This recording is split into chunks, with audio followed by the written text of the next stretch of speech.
Capítulo 5. La locura de Lutero. Que Dios sea Dios. Martín Lutero. Si fijamos nuestra mente en la santidad de Dios, el resultado nos puede perturbar. El espíritu de Martín Lutero fue turbado debido al profundo conocimiento del carácter santo de Dios. La inusual personalidad de Lutero fue formada en parte por su estudio sobre Dios. ¿Mejoró o distorsionó esto su personalidad? ¿Se purificó o se atormentó su espíritu por su encuentro con Dios? ¿Amo a Dios? Algunas veces le odio. Esta es una expresión extraña saliendo de los labios de un hombre tan respetado por su celo religioso como Lutero. Pero así es. Él se destacó por hacer declaraciones fuera de lo común. A veces Cristo me parece un juez airado que viene a mí con una espada en sus manos. ¿Está este hombre loco? Antes de responder a esta pregunta, examinemos algunas características de la vida y la conducta de Lutero que han hecho que se le juzgue como tal. La primera clave para un perfil de Lutero se encuentra en sus tempestuosos arranques de cólera y en su lenguaje exagerado. A él le gustaba llamar a sus críticos perros.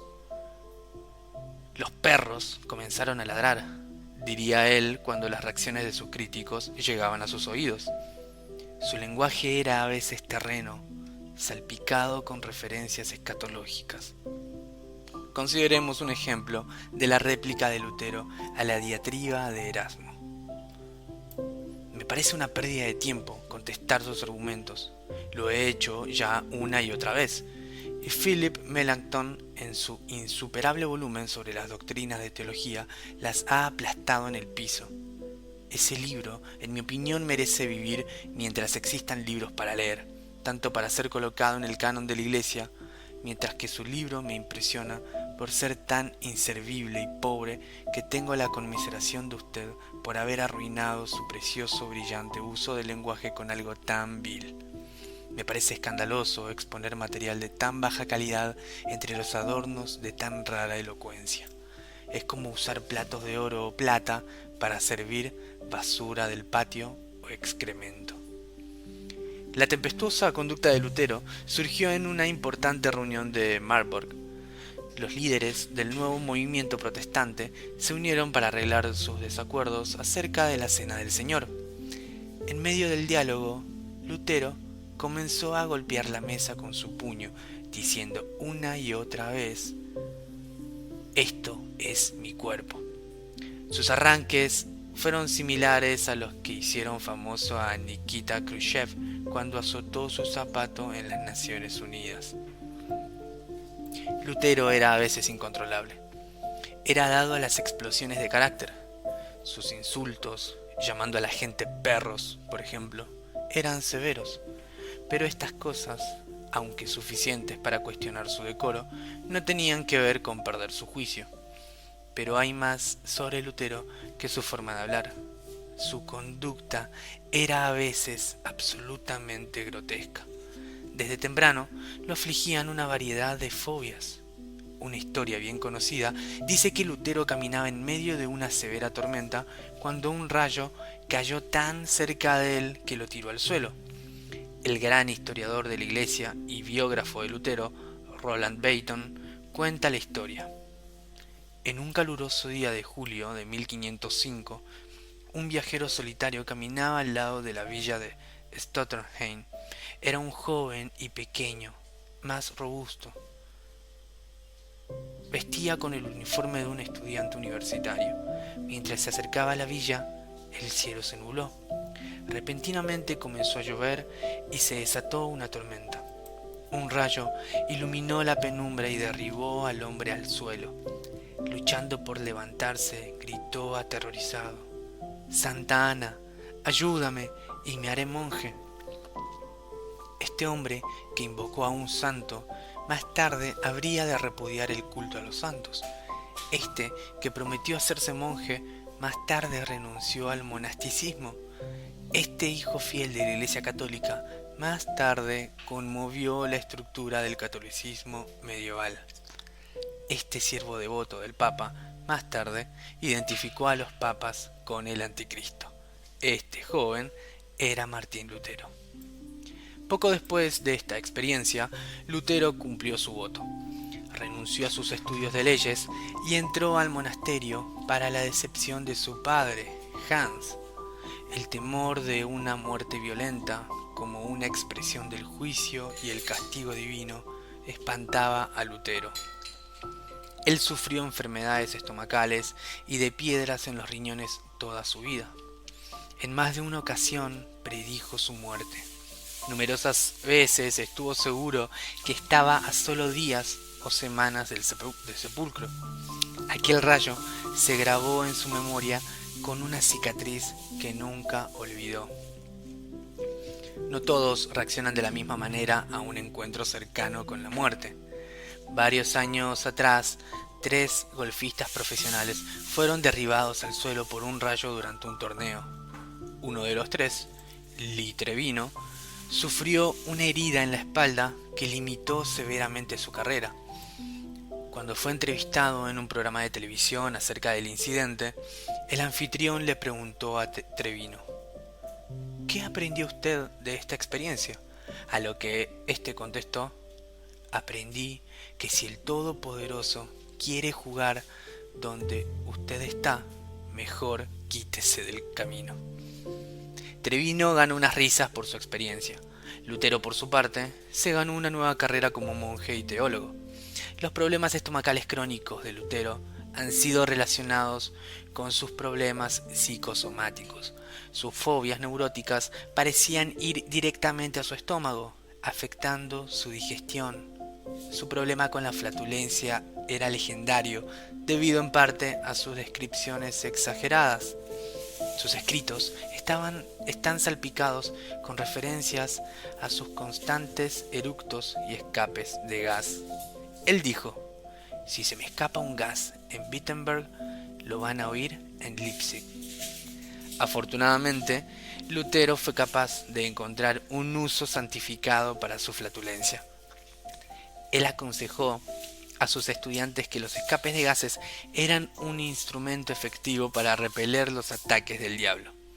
En otras ocasiones, Lutero habló de resistir a Satanás tirándole un frasco de tinta.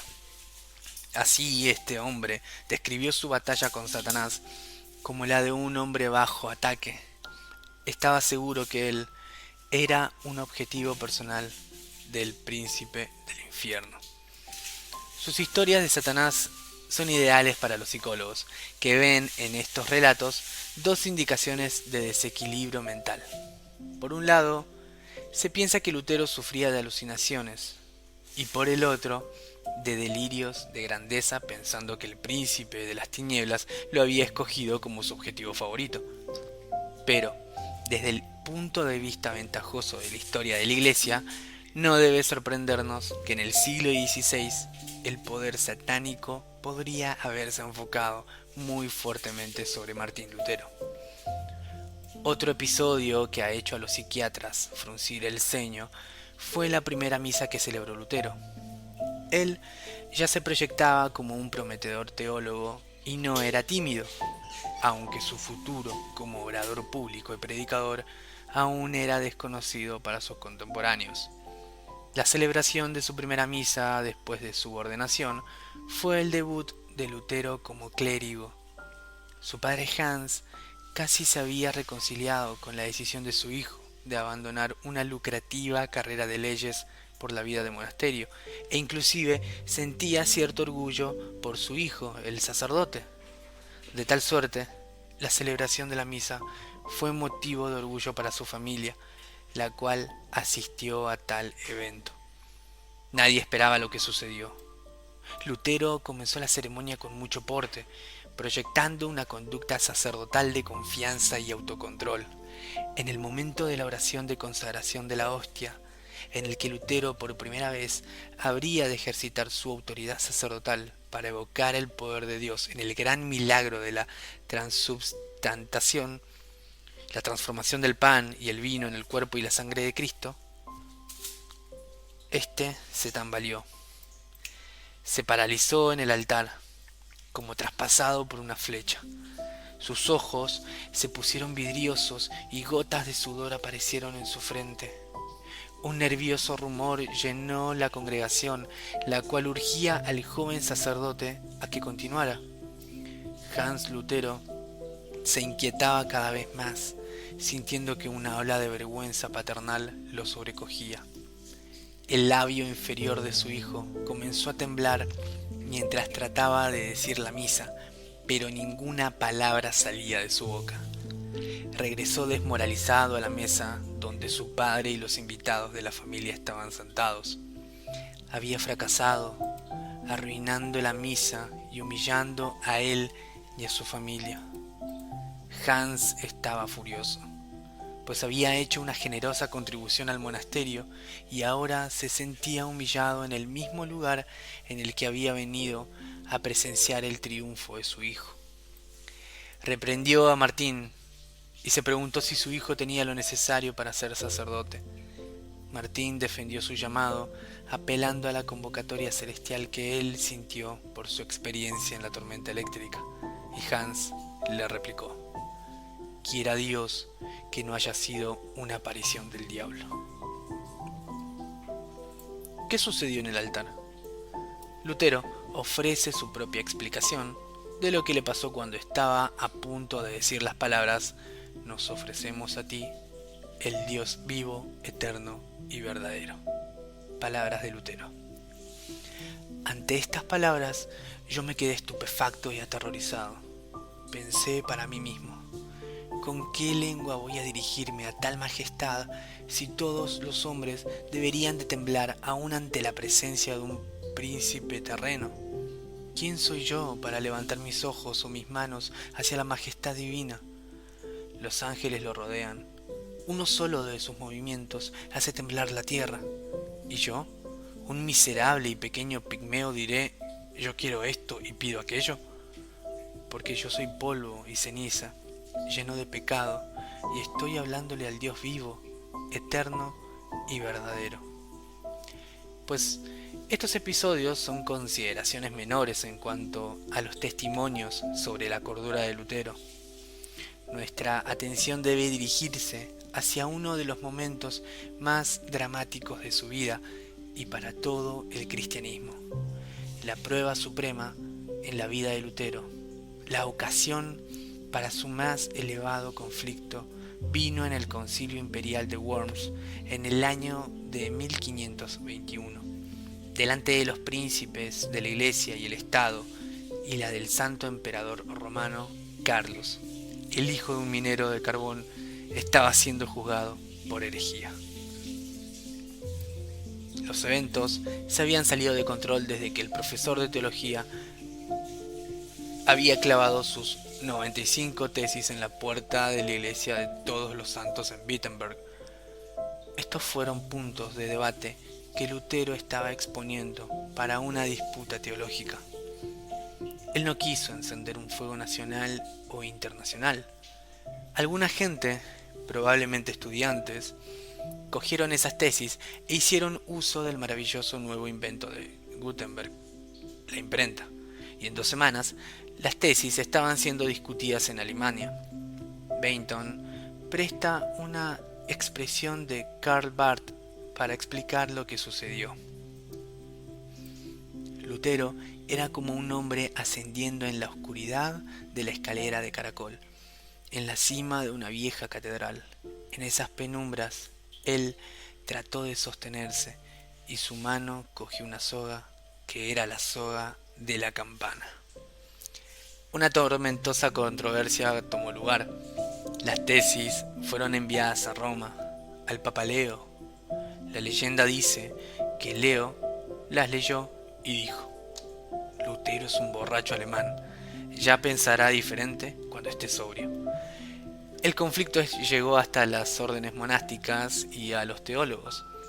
Lutero se involucró en debates, el más serio en Augsburgo y en Leipzig. Finalmente, fue censurado en la publicación de una bula papal.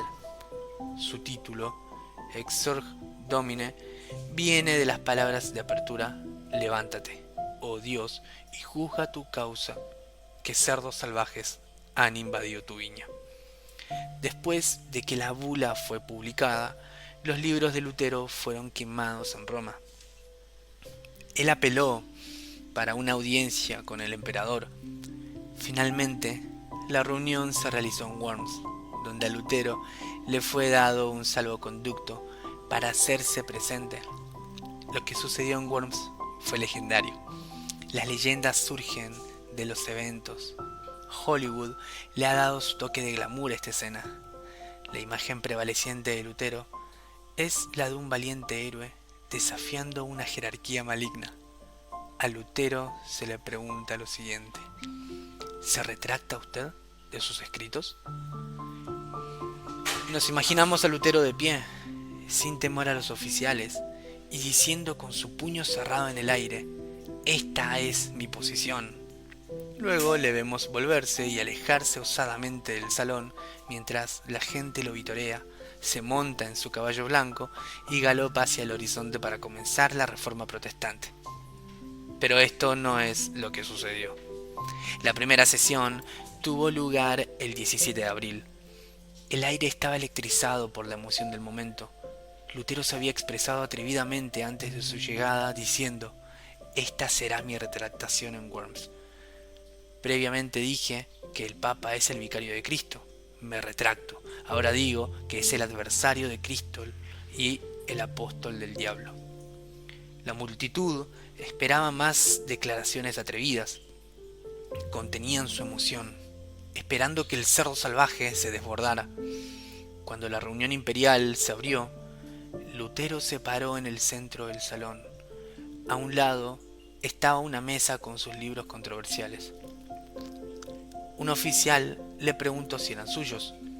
Él contestó, su voz poco más alta que un susurro: «Los libros son todos míos y he escrito más». Luego vino la pregunta decisiva de su disposición para retractarse. La asamblea esperó su respuesta, pero no hubo puño levantado ni desafío. De nuevo Lutero respondió inaudiblemente: «Les ruego que me den tiempo para pensarlo». Como sucedió en su primera misa, Lutero se tambaleó.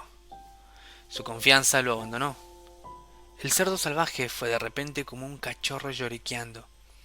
El emperador estaba asombrado por la petición y se preguntó si ésta no podría ser más que una táctica dilatoria, un artilugio teológico. Sin embargo, le concedió clemencia, dándole 24 horas más para pensar.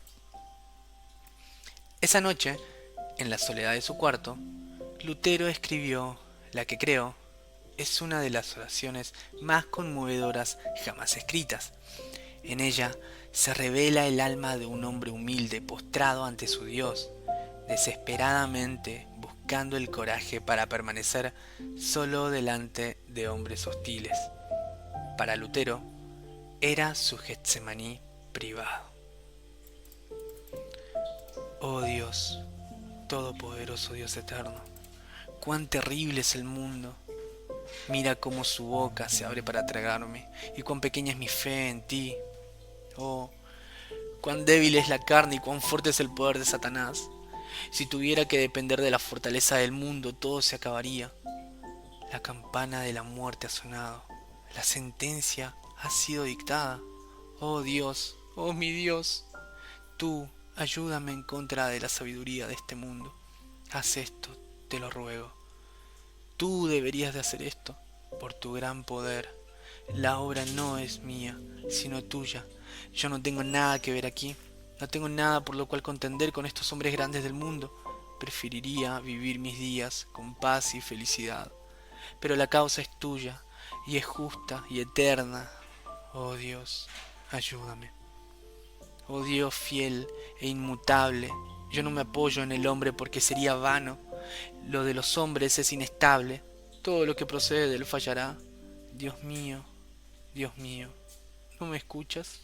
Dios mío, ¿acaso no vives más? No, tú no puedes morir, solamente tú te estás ocultando. Me has escogido para este trabajo, yo lo sé, por eso, oh Dios, cumple tu voluntad.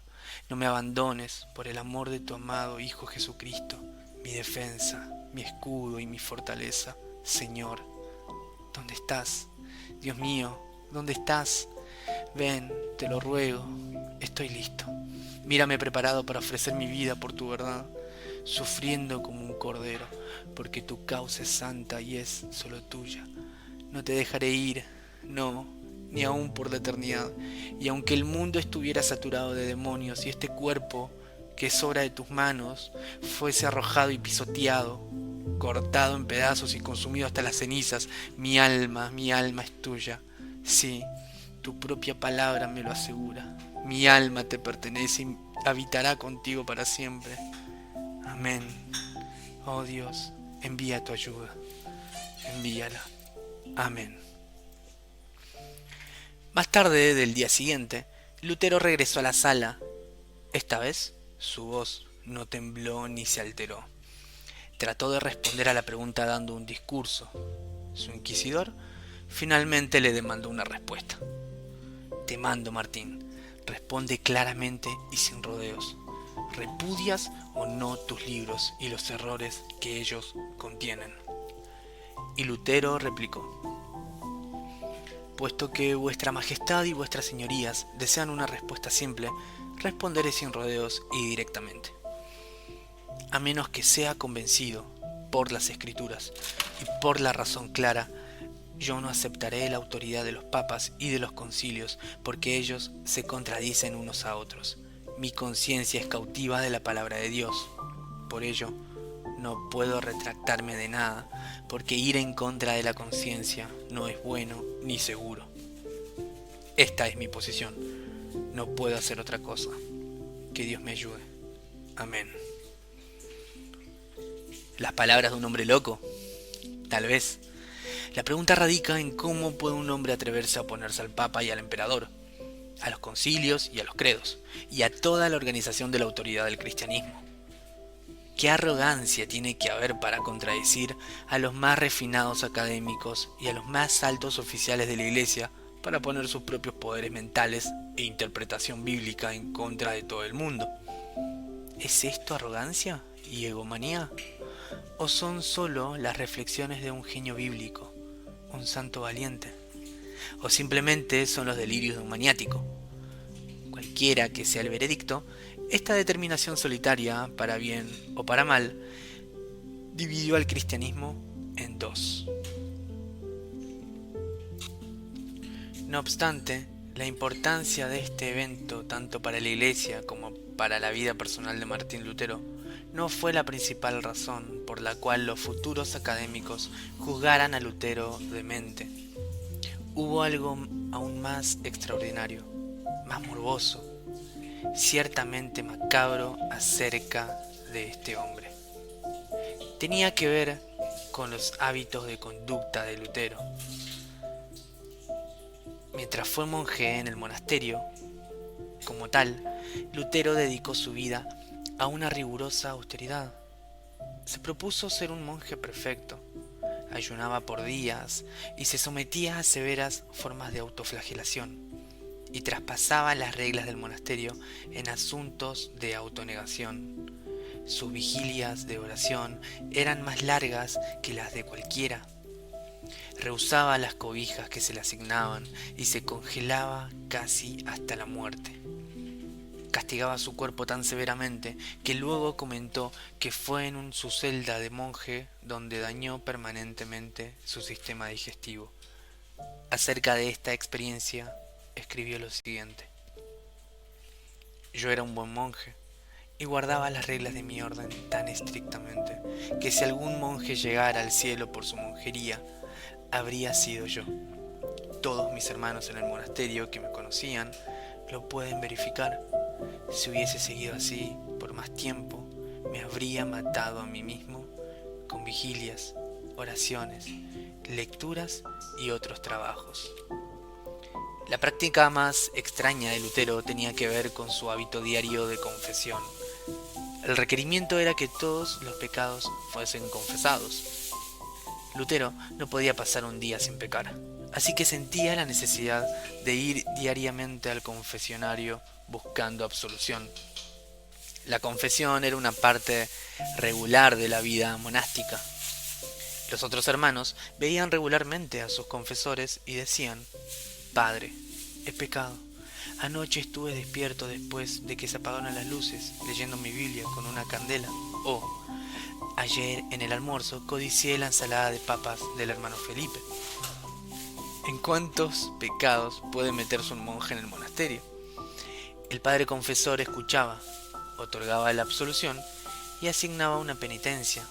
Eso era todo y se tomaba solo unos minutos. Pero no así con el hermano Martín. Él estaba perturbando al padre confesor, pues no se satisfacía con una breve descripción de sus pecados. Él quería asegurarse de que ningún pecado quedaba sin confesar. Entraba al confesionario y se sentaba allí por horas diariamente. En una ocasión Lutero se pasó 6 horas confesando los pecados que había cometido el día anterior. Los superiores del monasterio comenzaron a tener dudas acerca de él. Consideraban la posibilidad de que él fuera un holgazán que prefería estar confesando que estudiar y realizar sus otras tareas. También se consideró que pudiese estar mentalmente desbalanceado, a punto de sufrir una seria psicosis. Su mentor, Staupitz, finalmente se enojó y reprendió a Lutero. Mira, le dijo, si esperas que Cristo te perdone, trae algo para perdonar. Parricidio, blasfemia, adulterio, en lugar de todos estos pescadillos. Dios no está enojado contigo, tú estás enojado con Dios. ¿No sabes que Dios te manda a tener esperanza? Aquí está. Este era el aspecto de Lutero que más le ha valido el veredicto de locura. El hombre era radicalmente anormal. Su complejo de culpa era distinto a cualquiera antes de él. Era tan morboso en su culpa, tan turbado en sus emociones, que ya no podía funcionar como un ser humano normal, ni siquiera como un monje normal. Él seguía escapando de la tormenta de rayos. Benton lo resume así. En consecuencia, la más temible inseguridad lo acechaba. El pánico invadía su espíritu. Su conciencia estaba tan inquieta como para ponerse a temblar ante la caída de una hoja. El horror de la pesadilla atrapaba su alma, temeroso de despertar a medianoche para encontrarse con los ojos del que venía a tomar su vida. Los ángeles se retiraban. Los demonios gesticulaban con llamados maliciosos a su alma impotente. Estos eran los tormentos de los que Lutero repetidamente testificó que le eran peores que cualquier enfermedad física jamás sufrida. Su descripción concuerda con un reconocido tipo de desorden mental donde uno se siente tentado a preguntarse si su turbación debería ser considerada como producto de una auténtica dificultad religiosa o de una deficiencia gástrica o glandular. ¿A qué se debía la conducta de Lutero? Una cosa es cierta: cualquiera que son los mecanismos que todos usamos para callar nuestra conciencia, no funcionaban para Lutero. Algunos teóricos argumentan que una persona demente puede tener una visión más aguda de la realidad que una normal. Pensemos en el hombre agobiado por la ansiedad que va al psiquiatra y se queja de estar tan paralizado por el miedo que no puede ir ni a un día de campo. Cuando el psiquiatra lo analiza, el hombre explica que él teme que podría chocar su carro camino hacia el parque, ser mordido por una serpiente venenosa, ser alcanzado por un rayo o atragantarse con un bocado. Todos estos miedos representan posibilidades reales. La vida es peligrosa. Howard Hughes, con todos sus millones, no podía encontrar un ambiente donde estuviera totalmente a salvo de los ataques hostiles de los gérmenes. Por ejemplo, nadie puede asegurar que todos los días de campo serán seguros. La percepción del hombre de que todas las cosas podrían salir mal es correcta, pero aún así él es anormal, porque ha perdido las defensas que nos capacitan para superar los peligros que nos rodean cada día. Hay algo sobre los antecedentes y de la personalidad de Lutero que con frecuencia sus analistas pasan por alto. Ellos no toman en cuenta que antes de ir al monasterio, Lutero se distinguió como una de las mentes jóvenes más iluminadas de Europa en el campo de la jurisprudencia. Lutero era brillante, no había ningún problema con su mente. Su comprensión de los sutiles y difíciles puntos de la ley lo hacían sobresaliente. Algunos lo celebraban como un genio legal. Se dice que hay una línea fina entre la genialidad y la locura, y que alguna gente la cruza para atrás y para adelante. Quizás ese era el problema de Martín Lutero. Él no estaba loco, era sin duda un genio que tenía un entendimiento superior de la ley. Una vez que aplicó su astuta mente legal a la ley de Dios, vio cosas que mucha gente no ve. Lutero examinó el gran mandamiento que está en Lucas, capítulo 10, versículo 27. Amarás al Señor tu Dios con todo tu corazón, con toda tu alma, con todas tus fuerzas y con toda tu mente, y amarás a tu prójimo como a ti mismo. Entonces él se preguntó a sí mismo, ¿cuál es la gran transgresión? Algunos responden esta pregunta diciendo que el gran pecado es matar, adulterar, blasfemar o no creer. Lutero disentía. Él concluyó que si el gran mandamiento era amar a Dios con todo el corazón, entonces la gran transgresión era no amar a Dios con todo el corazón. Él vio un balance entre las grandes obligaciones y los grandes pecados. La mayoría de la gente no piensa de esta manera. Ninguno de nosotros guarda el gran mandamiento por 5 minutos. Superficialmente, podemos pensar que lo hacemos, pero en los momentos de reflexión descubrimos que no es así. Tampoco amamos a nuestro prójimo como a nosotros mismos. Podemos hacer lo posible para evitar pensar profundamente sobre esto, pero siempre hay una incómoda sensación en el fondo de nuestra mente que nos acusa de quebrantar este mandamiento todos los días. Como Isaías, sabemos que nadie más guarda el gran mandamiento también. Y es aquí donde encontramos consuelo. Nadie es perfecto. Todos nos quedamos cortos en amar perfectamente a Dios. Así que, ¿para qué preocuparse por ello? Eso no hace a la gente normal pasarse 6 horas confesando. Si Dios castigara a todos los que fallan en guardar el gran mandamiento, tendría que castigar a todo el mundo. La prueba es muy grande, demasiado exigente, no es justa. Dios tendrá que juzgarnos a todos sobre una curva. Pero Lutero no lo vio de esta manera. Él se dio cuenta que si Dios juzgará sobre una curva, tendría que comprometer su santidad. Suponer que Dios hará eso es una suprema arrogancia y necedad. Dios no rebaja sus propias medidas para acomodarse a las nuestras. Él siempre es absolutamente santo, recto y justo. Pero nosotros somos injustos, y allí radica nuestro dilema. La mente de Lutero era acosada con la pregunta: ¿cómo puede una persona injusta sobrevivir en la presencia de un Dios justo? Lutero agonizaba en aquello en lo que de todos se sienten cómodos. ¿No saben que Dios habita en luz inaccesible? Nosotros, criaturas débiles e ignorantes, queremos probar y entender la incomprensible majestad de la indescifrable y maravillosa luz de Dios. Nos preparamos y nos acercamos. ¿Qué hay de extraño entonces que esa majestad nos sobrecoja y nos quebrante? Lutero era el polo opuesto al personaje bíblico del joven rico que vino a Jesús inquiriendo acerca de su salvación. El joven rico que está en Lucas, capítulo 18, versículos del 18 al 20. Un hombre principal le preguntó diciendo: Maestro bueno, ¿qué haré para heredar la vida eterna? Jesús le dijo: ¿por qué me llamas bueno? Ninguno hay bueno, sino solo Dios. Los mandamientos sabes: no adulterarás, no matarás, no hurtarás, no dirás falso testimonio. Honra a tu padre y a tu madre. Hay algo que con frecuencia la gente pasa por alto en este conocido encuentro de Jesús con el joven rico: el significado del saludo de este hombre hacia Jesús.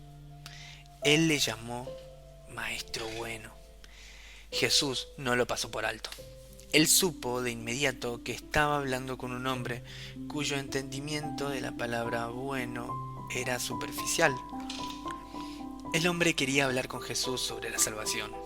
En lugar de eso, Jesús sutilmente cambió la conversación acerca de lo que era bueno y aprovechó para enseñarle una inolvidable lección sobre el significado de qué es bueno. Jesús se fijaba en el saludo: ¿por qué me llamas bueno? Y acentuaba la cuestión con una calificación rígida: ninguno hay bueno, sino solo Dios. Levantamos un aviso aquí. Algunas personas, incluso teólogos eruditos, se han atropellado sobre estas declaraciones de Cristo. Algunos oyen a Él diciendo, en efecto: ¿por qué me llamas bueno? No soy bueno, solo Dios es bueno. No soy Dios y no soy bueno. Pero aquí Jesús no estaba negando su divinidad ni su bondad de ninguna manera. En el contexto de un buen conocimiento de Cristo, habría sido propio para el joven rico llamar a Jesús bueno, porque Él era bueno. Era la encarnación de sumo bien. El punto es que el joven rico, no sabiendo esto, estaba honrando a Jesús como un gran maestro, sin saber que le estaba hablando al Dios encarnado. Obviamente el joven rico no conocía su Biblia. Había fallado en entender el Salmo 14. Dice el necio en su corazón: no hay Dios. Se han corrompido, hacen obras abominables. No hay quien haga el bien. Jehová miró desde los cielos sobre los hijos de los hombres para ver si había algún entendido que buscara a Dios. Todos se desviaron, a una se han corrompido. No hay quien haga lo bueno, no hay ni siquiera uno. Este salmo es citado y amplificado en el Nuevo Testamento por el apóstol Pablo. El mensaje es inconfundible: nadie hace el bien, ni siquiera uno. Este ni siquiera uno borra toda posibilidad para la confusión. La acusación no permite excepciones, salvo para el Hijo de Dios, quien es el único que hizo lo bueno. El espíritu humano se desentiende ante esta acusación universal. Seguramente las escrituras exageran. Nosotros conocemos gente que hace lo bueno, algunos con frecuencia. Reconocemos que nadie es perfecto. Todos nos resbalamos ocasionalmente, pero aún hacemos cosas buenas de vez en cuando. ¿No es así? No. Esto es precisamente la manera en que el joven rico pensaba. Él medía la bondad con una regla equivocada. Evaluaba las buenas obras desde la ventajosa posición del rasero humano y externo. Dios manda que nosotros hagamos cosas buenas. Nos manda a dar a los pobres y nosotros damos a los pobres. Esta es una buena obra, ¿no es así? Pues sí y no. Es buena en el sentido de que se ajusta a lo que Dios manda. Por ese lado, hacemos el bien con frecuencia. Pero Dios también mira el corazón. A Él le interesan nuestras motivaciones. Para que una buena obra satisfaga la medida de la bondad de Dios, debe brotar de un corazón que ama a Dios y a su prójimo perfectamente. Puesto que ninguno de nosotros alcanza ese perfecto amor por Dios y por el prójimo, todas nuestras obras externas están contaminadas. Ellas llevan la mancha de nuestras motivaciones corruptas. La lógica de la Biblia es esta: puesto que nadie tiene un corazón perfecto, nadie hace una obra realmente buena. La ley de Dios es el espejo de la verdadera justicia. Cuando ponemos nuestras obras ante este espejo, el reflejo muestra nuestras imperfecciones. Jesús puso este espejo ante los ojos del joven rico. Los mandamientos sabes: no adulterarás, no matarás, no hurtarás, no dirás falso testimonio, honra a tu padre y a tu madre. Los mandamientos que Jesús mencionó al joven rico son los de la así llamada segunda tabla de la ley, que son los mandamientos que tratan con nuestra responsabilidad hacia nuestros semejantes. En este sumario están ausentes los primeros mandamientos que tratan explícitamente de nuestras obligaciones directas hacia Dios. ¿Cómo respondió el joven rico? A él no le afectó. Miró calmadamente al espejo y no vio imperfecciones. Él simplemente contestó: estas cosas las he guardado desde mi juventud. Imagine la arrogancia e ignorancia de este hombre. Encuentro difícil entender la paciencia de Jesús. Yo no habría podido contener mi indignación diciendo algo como: ¿qué? ¿Has guardado los mandamientos desde que eras un muchacho? Tú no has guardado ninguno de los mandamientos en los últimos 5 minutos. ¿No oíste el sermón del monte? ¿No te das cuenta que si te enojas injustamente con alguien has violado el más profundo significado de la ley contra la muerte? ¿No sabes que si deseas a una mujer quiebras la ley más profunda del adulterio? ¿Nunca has codiciado? ¿Honras siempre a tus padres? Tú estás loco o ciego. Tu obediencia ha sido externa cuando mucho. Tú solo obedeces superficialmente. Así es como yo hubiese reaccionado. Pero no Jesús. Él fue más sutil y efectivo, diciéndole: aún te falta una cosa. Vende todo lo que tienes y dalo a los pobres. Tendrás tesoro en el cielo. Y ven, sígueme. Si alguna vez Jesús habló irónicamente, fue aquí. Si tomásemos sus palabras literalmente, concluiríamos que esta conversación la sostuvieron los dos hombres más justos de la historia, que fue un diálogo entre el cordero sin mancha y un cordero con una sola mancha. Me encantaría oír a Jesús diciéndome que a mi perfección moral solo le falta una cosa, pero nosotros sabemos bien que esto no es así. Especulando y tratando de penetrar en los pensamientos secretos de Jesús, podemos imaginarnos que él pensó algo así como esto: oh, tú has guardado todos los mandamientos desde niño. Bueno, veamos, ¿cuál es el primer mandamiento? Oh sí, no tendrás dioses ajenos delante de mí. Veamos cómo te va con ese. Y Jesús lo puso a prueba. Si había algo en el joven rico antes que Dios, era el dinero. Jesús lo desafió precisamente en este punto, el punto de su obediencia al mandamiento número 1, diciéndole: ve, vende todo lo que tienes. ¿Y qué hizo este hombre? ¿Cómo lidió él con su única mancha? Él se fue con tristeza porque tenía grandes posesiones. El hombre fue puesto a prueba ante los 10 mandamientos y fracasó en la primera pregunta del examen. El punto de este relato no es establecer una ley que obligue al cristiano a deshacerse de todas sus propiedades privadas. El punto es que entendamos lo que es la obediencia y lo que la bondad requiere. Jesús le siguió la corriente a su pretensión y el hombre se desplomó. Cuando Jesús conoció a otro hombre joven siglos más tarde, no tuvo que enseñarle una compleja lección para que entendiera su pecado. Él nunca le dijo a Lutero: una cosa te falta. Lutero ya sabía que a él le faltaban multitud de cosas. Él era un abogado, había estudiado la ley del Antiguo Testamento, conocía las demandas de un Dios puro y santo, y eso lo estaba volviendo loco. El genio de Lutero dilucidó un dilema legal que no pudo resolver. Parecía no haber solución posible. La pregunta que lo acosaba día y noche era cómo un Dios justo podía aceptar a un hombre injusto.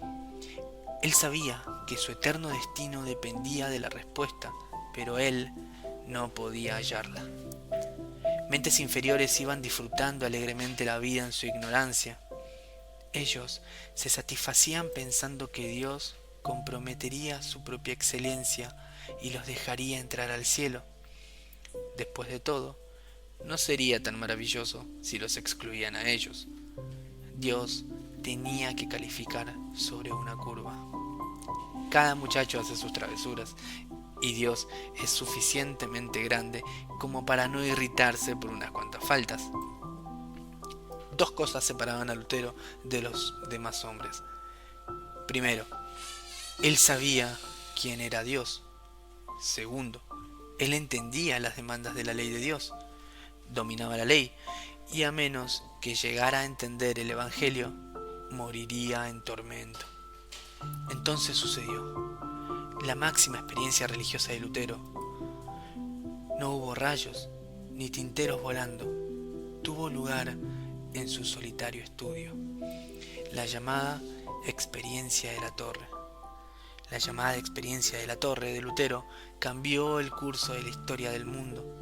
Fue una experiencia que envolvía un nuevo entendimiento de Dios, un nuevo entendimiento de su divina justicia.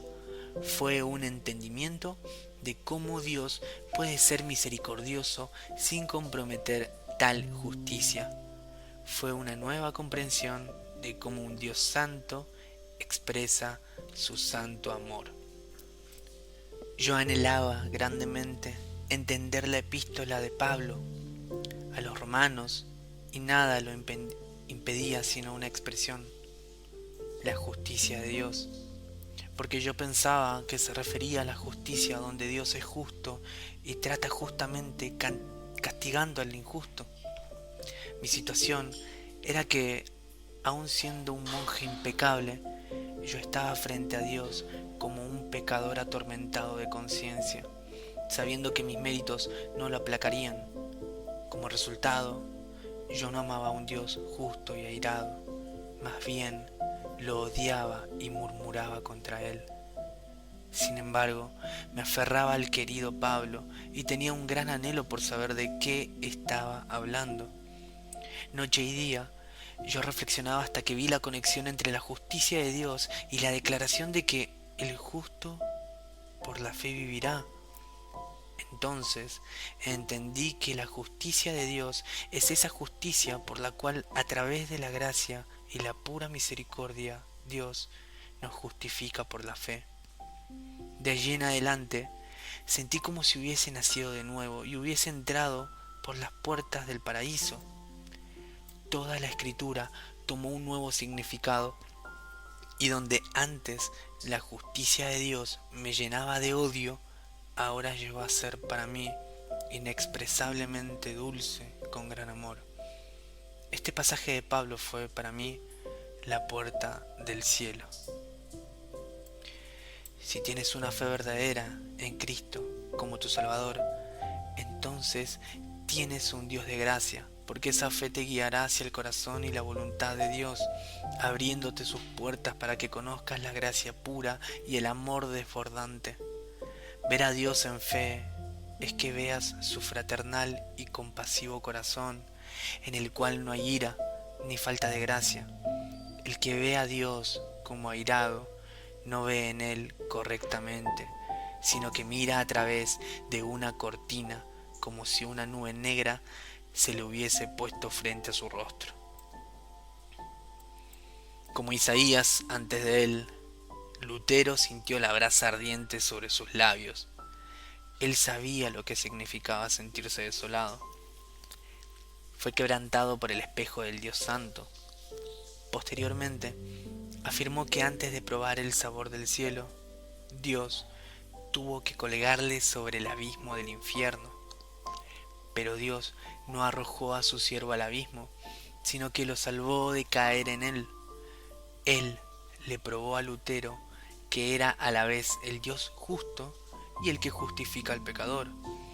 Cuando Lutero entendió el Evangelio por primera vez, las puertas del paraíso se abrieron de par en par y él entró por ellas. El justo por la fe vivirá, fue el grito de batalla de la Reforma protestante. La idea de que la justificación es solo por la fe y por los méritos de Cristo solamente es tan central para el Evangelio que Lutero le llamó el artículo sobre el cual la Iglesia se sostiene o se cae. Él sabía que eso sería el artículo sobre el cual él mismo se sostuviera o cayera. Una vez que Lutero comprendió las enseñanzas de Pablo en Romanos, nació de nuevo. La carga de su culpa fue levantada. El enloquecedor tormento terminó.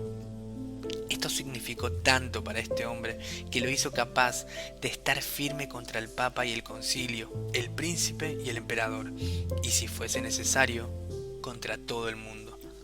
Él había entrado por las puertas del paraíso y nadie iba a arrastrarlo de regreso. Lutero fue un protestante que sabía por qué estaba protestando. ¿Era un loco? Tal vez, pero si lo era, nuestra oración es que Dios envíe a esta tierra una epidemia de este tipo de locura, para que nosotros también podamos saborear la justicia que es solo por la fe.